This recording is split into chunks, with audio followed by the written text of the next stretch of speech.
everyone. Welcome back to another amazing interview by Geek Vibes Nation. I'm your host, Tia, and I have with me the amazing Luke Cook today. How are you doing, Luke?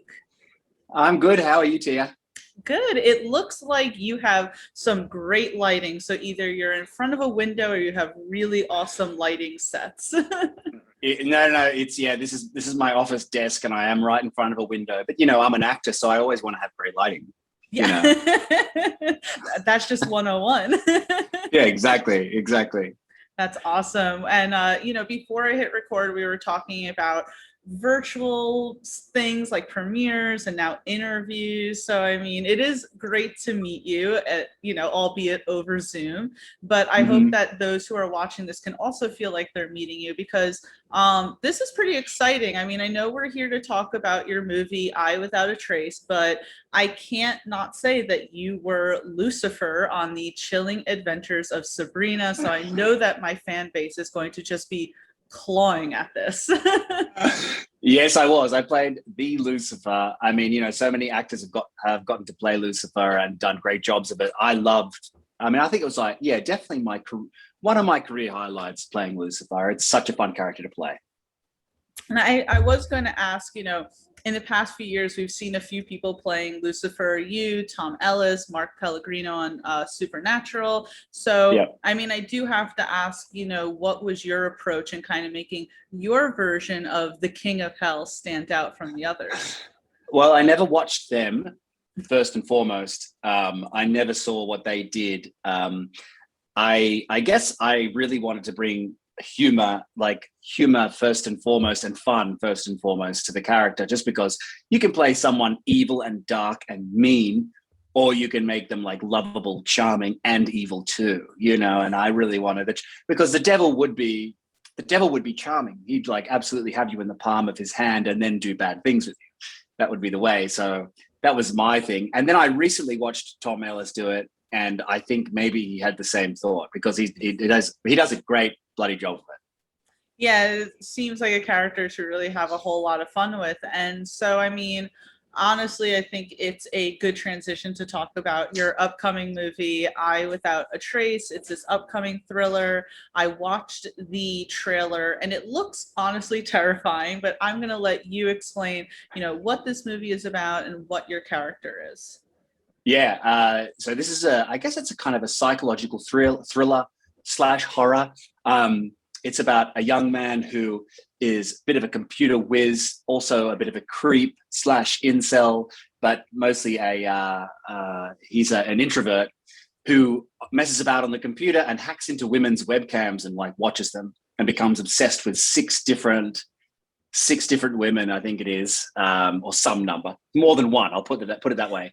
And I play his fun roommate who's come in from Australia into LA, hoping to be famous, hoping to be a YouTube star. And I am the comedic relief in many ways. So he has become obsessed with all these women, and he finds out, or is finding out, or he's not sure if one of the women is killing people and then feeding them to guests. Oh. And so he becomes obsessed in this whole other way with one of the women's particular lives. And then in my, lighthearted, charming way, I weasel my way into being his good friend and his only friend. And he starts to show me what he's doing and lets me in on this secret of this woman and what she's doing. And so he wants to keep it very secret that he knows about all these women, that he's watching them through the webcams. But I'm like, oh my gosh, I can go and meet these women. Let me go out and find them, So that therein lies like the movie and the story, and then after that you'll have to go and see it. What happens. It looks like it. So I mean, there's parts in the trailer where it looks obviously like you're interacting with the main character, and then there looks like there's other scenes as if you're taunting him, and I'm assuming that those are sort of hallucination scenes, if you can kind of say if they are or aren't. There is a bit of that, but also we do butt heads. He's in a position where he can help me with things, because I'm a struggling actor who has no money in America. He wants me to pay rent. I don't have money to pay rent. I want him to let me off I even want him to lend me some money at a certain point. So we do butt heads, and I do get into him. There is hallucination as a part of in this movie. Yeah, it's a fairly dark movie. Like we had to Dakota, the guy who plays the lead, he had to go to a deep dark place in order to play this role. I didn't have to, because I'm just the comedic relief, which is a joy. I just get to come in and relax and have fun with him. Yeah. What was it about the character in the movie that made you want to take it? Because even though you're playing the comic relief, you are in this movie that has a lot of serious and realistic undertones, honestly, because the whole spying on webcams and everything, that's something that has unfortunately happened. So, I mean, what was it about this story that made you just kind of want to dive in? Well, it's deeply modern, you know, and there aren't a lot of, or maybe in the last few years, but I'm yet to see any like films based around social media or our interaction with technology, our interaction with modern technology in particular. And then, of course, like you just mentioned, like we all know people are listening to our conversations, or computers at least listening to our conversations. And this is a whole other like spin on that, because it's not like it's not like Facebook listening to your conversations, deciding what ads they're going to put into your feed. This is a man, like a creepy bloke, like a creepy guy looking in. American followers may not know what a bloke is. A creepy guy looking through your webcam and watching you. It's not something we often think about. In fact, my computer is open right now. I'm just going to close it, because it makes you like it makes you realize, like, wake up to, like, even on your cell phone, the camera, you know, people can hack into that stuff, watch you. Oh my God. It's really, I mean, I don't know why they'd want to watch that. You know, like for the most part, like I go to the toilet with my phone. I'm like, why would you want to watch me there? But people are creepy, and people have their tastes, you know. Yeah. How long did it take to film Eye Without a Trace? And was this filmed during the pandemic, or were you guys able to film this prior to COVID coming out? Prior, thank God, because we're all in a very prior to the pandemic, thank God, because we're all in a very small space. So I can't imagine like an infectious disease going around. In fact, even prior, we still did. Like the makeup artist got sick, and then we all got sick. Thank God, not COVID. It wasn't a COVID time. So to be able to film that during a pandemic would have been really, really hard. We're all in this confined space, breathing, whether we have masks on or not, doesn't matter. We still would have like probably caught something, and it would have been over. But so pre-pandemic, it took about a month and a half to shoot in Los Angeles, basically in one location. Ramin, who's the director, his house was just transformed into this dark, horrible bachelor pad. I can't believe his wife said yes to it, but yeah, he has this beautiful house, and it was transformed into this dark and dingy apartment. Yeah. Was there any sort of research that you did for the role, or was this script just something that you sat there and you said, I have everything I need in front of me? Oh, absolutely everything I need to play a struggling actor in LA who wants to be famous. I mean, yeah, that's and from Australia, I was like, yeah, come on, don't be stupid. This is me. There was no necessity for research or anything like that. I'd say that Dakota, the lead character, the lead actor, he would have had to look into some things or just tap into a darkness within himself. But no research on my end. Okay, cool. Kind of easy for you. Again, Australian coming to America and everything. Oh, absolutely. Absolutely. Although in real life, you have amazing roles, such as playing Lucifer in, Chilling Adventures of Sabrina, and, your character. Well, yeah. Sorry, go ahead. Interestingly enough, sorry. Interestingly enough, the day that I finished shooting this movie, the next day I flew to Vancouver and started shooting Sabrina. And started shooting. So it was directly after. We shot this directly before. I only just was able to do Lucifer because the producers moved my shooting days around in order for me to go. So I was extremely thankful to the producer and the director of Eye Without a Face, because if they had said we can't shoot you out by that time, I never would have gotten to do Lucifer. So very thankful, but also thankful that I got to be a part of this awesome project. Isn't it amazing how things happen like that? So for those who are watching and listening, where can they find Eye Without a Trace, and when and where is it available? Tia, how dare you? It's Eye Without a Face. Oh my God, I don't know why I said How dare you? And now it's all ruined, and now everyone's going to be searching for Eye Without a Trace and not going to be able to find it. Eye Without a No, Face. that's fine. Eye Without a Face can be found on YouTube, on iTunes. It'd be great, and we would love it and appreciate it if people pre-ordered it, even though it's not available just yet. If they pre-ordered it, just to support independent film. Independent film has battled over the last year and a half. Obviously, it's been a tough time for everybody, but independent film in particular has struggled. If people could pre-order it, you know what? I wish I knew when the bloody thing actually came out. It can't be far away. I bet I could look for it right now. I Anyway, don't want to put you into that. I'll definitely put all that info down in the description for everyone. Yeah, please put that down. But I would love it if people pre-ordered. And also, I don't know when Eye Without a Trace is coming out. I don't think it's ever coming out. But Eye Without a Face, I should be able to tell you when it's coming out. I'm going to think about just a that. few moments. I'm going to think about that for the rest of this afternoon. It's going to keep you awake at night. You'll jolt awake. Oh my God, why did I say that? My whole career as an interviewer has now just gone down the toilet. Yeah, I'm going to create a video resume for you, and it'll just be where you say Eye Without a Trace. Thank you so much for that, Luke. Kind of, going back to the chilling adventures of Sabrina, I'm not here to speak negatively about Netflix, but they have kind of squashed a lot of the shows that I've loved. And so unfortunately, due to COVID, the streaming platform has said that the show will not get renewed. So I do have to ask, what was that like, getting the news that the show wasn't going to be renewed for another season? Yeah, I think I was in two different shows shooting coming into 2020. Mm-hmm. A show called Katie Keene and a show called Chilling Adventures of Sabrina. And within 2 weeks of each other, they both got cancelled. And, we're in the middle of a pandemic, and you're thinking, oh, it'll be fine. Like, we'll be okay. Financially, I'll be able to come back and go and do 2 shows. And instead, you got to do none. However, I did find it to be in some weird way, I was like, okay, it's a new day. I get a clean slate to go and go and be a part of some other projects. It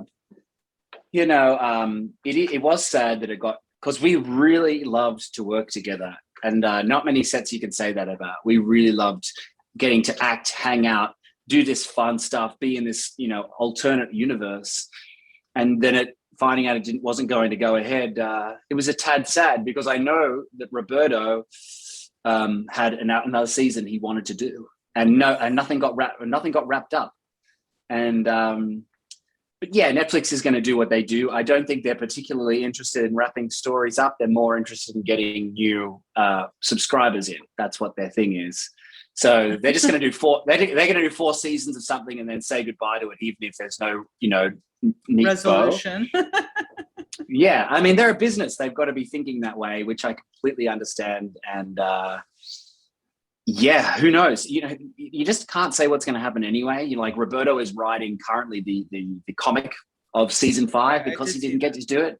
Yeah, so that's and who knows what that will become, if that's a sensation, or if perhaps if Netflix sees that, or HBO Max sees that and goes, we'll fund your last season. Yeah, I mean, it's happened before with other projects, so hopefully. Is there any direction that you kind of saw your character going in? Is there something that you had really wanted to do that you were sad that you wouldn't be able to do in another season of the show? Yeah, well, what never got seen, which we shot but never got in the edit of the last episode, was that after I'd been kind of all my powers taken away from me by Lilith, I'd become like a bum on the streets, Lucifer, without any power, and somehow I have to claw my way back. And somehow I have to claw my way back, and I wanted to know how I was going to do that. Because in the beginning, the first season is all about Lucifer's power and how strong the Dark Lord is. Then in the second and third, fourth season, you're like, I don't know, is he strong? Does he have any power? And then I think that there's a way like season 5 was going to be like Lucifer's return. But yeah, that's for the gods to figure out. We'll see how that goes. I was looking up online some stats about you, and I saw that you are quite tall. And I bring that Bloody up. tall. I bring that up because, I mean, did that help in that character and kind of the feeling imposing while playing Lucifer? And is that something that you kind of enjoy playing in your roles? Do you mean like kind of physically intimidating? Yeah. I think it helps. I think it helps when you're like Lucifer and you're not 5'10". Right. and 5'10" is not short. It's just like it's not tall. You're like, okay, well, it is. right. But if you can find a way that Lucifer looks down on you, then there's a moment, and that he's and that he's like an athletic human being, an athletic specimen, then you're like, okay, this is a bit scary. Like for sure. You have to consider, like, when you're in a scene with somebody and they're like a foot taller than you, that like, okay, that has to come into play with the acting. Right. You can't pretend it's not there. Yeah, I love it. I love being tall. Well, I'm sure that I believe it was your wife who walked by before we recorded, that she appreciates you being able to reach things in the cabinets. Oh, absolutely. But the question is, who puts them up there in the first place? You do. No, but I don't. Sometimes she's like, could you get that? I'm like, how did it get up there? I didn't put it up there. Like, if you need me to get it down, who the fuck put it up there? Like, that's my question. I only mention that because my boyfriend's quite tall. So it's the same thing. Like, why would you put it up there? I can't even reach it up there. That is funny. But I do have to ask, I mean, because we are a pretty nerdy outlet here at Geek Vibes Nation. I mean, if you keep up with the Marvel or DC universe, if there's a particular character that you'd like to play in either.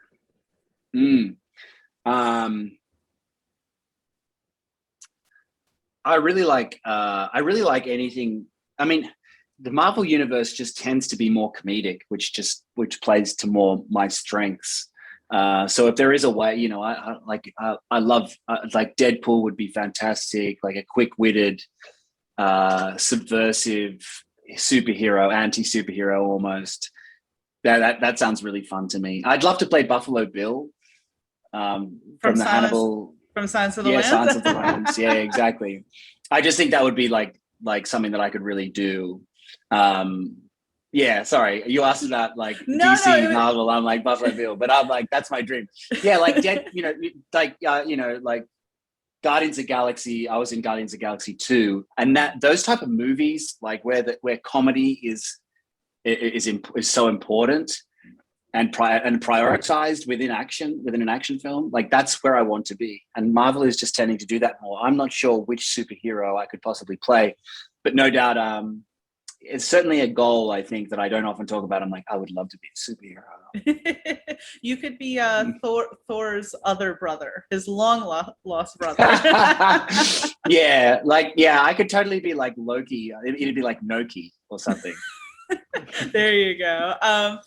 Since you were in Guardians of the Galaxy 2, I mean, have you kind of kept in touch with anyone over at Marvel where maybe there'd be some sort of consideration to bring you back in some sort of role? Well, I know they're shooting Guardians of the Galaxy 3 at some point soon, probably like now, I guess, because James Gunn's finished Suicide Squad. And I haven't kept in contact with anyone really other than James Gunn himself, of which I follow him on Instagram and he follows me, which I recently found out. I was like, oh, you follow me? I should be careful about what I put out on here. So yeah, I mean, he was one of the best directing experiences I've ever had, or acting experiences I've ever had, was being with him on set and watching the way that he does things. Like, you learn your script and you come to work and you say the lines and he's like, right, now we've said the lines, now let's say something funnier. And then he'll yell out lines for you to say. And I just never worked like that. And I'm like, this is great. And this is the type of acting like I would love to do. I didn't know directing could be so fun. He made the entire experience acting, but he also made directing look really fun. Yeah, he has to have some sort of like amazing ability that he taps into, because the two Guardians of the Galaxy movies are among my favorite personally in the Marvel world. And I haven't seen the Suicide Squad yet, but it is getting amazing reviews. And I'm like, of course it is. It's James Gunn. So I mean, Yes. you gotta call him back for that third one. Well, yeah. If only I calling him. I think there's a chance. Who knows? You just don't know what LA is going to throw at you, or Hollywood's going to throw at you at any given moment.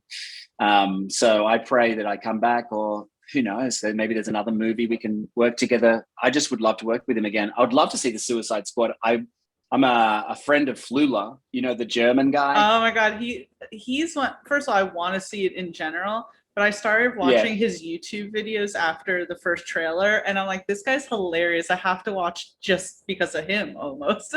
Yes, he's so funny, and I really I think he's a hilarious person. I would love to watch whatever he's going to do in this movie. So I'm looking forward to seeing that.